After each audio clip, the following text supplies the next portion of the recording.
Hurry up, I'm a busy engine, puffed Henry. Goods arrived night and day at the docks. Sometimes Henry and the other engines worked so hard that their axles ached.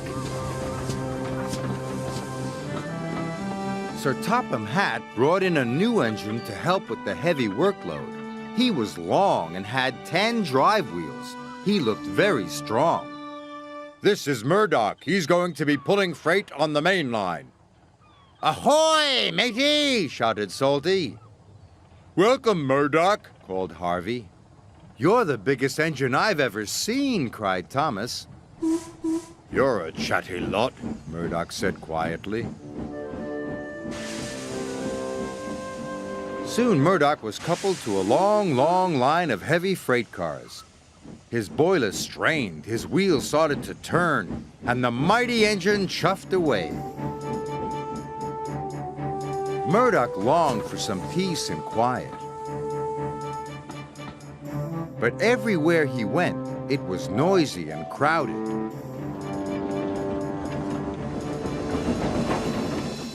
At the end of the day, Murdoch was looking forward to a good night's rest.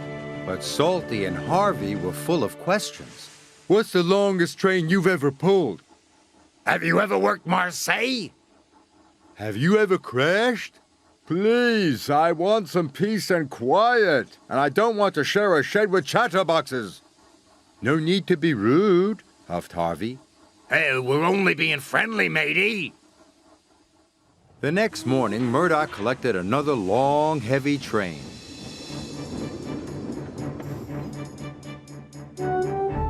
This time, he chuffed into the beautiful countryside.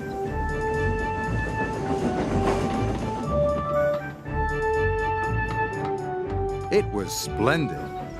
At last, he had some peace and quiet.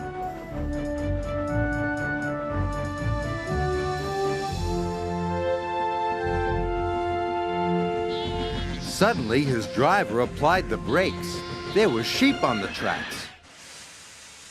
The sheep escaped from that field, said the driver, through that broken fence.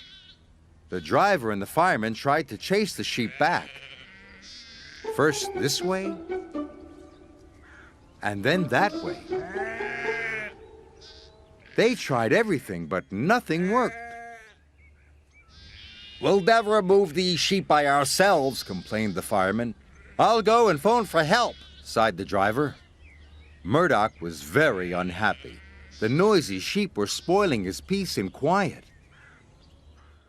Sir Topham Hatt was enjoying afternoon tea when he got the call. Sheep? He exclaimed loudly. I'll send Toby with the farmer immediately.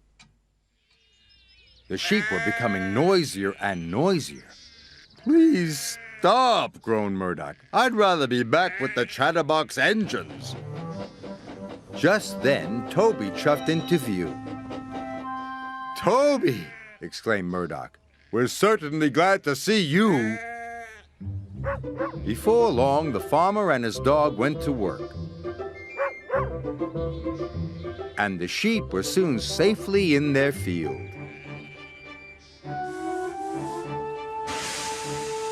And Murdoch was on his way again. Thanks, Toby! That evening, Murdoch parked between Harvey and Salty. But Murdoch spoke first. I'm sorry that I was cross, he chuffed. I'm very pleased to share a shed with you. And we're very pleased to have your company, said Harvey. Aye, we are, added Salty.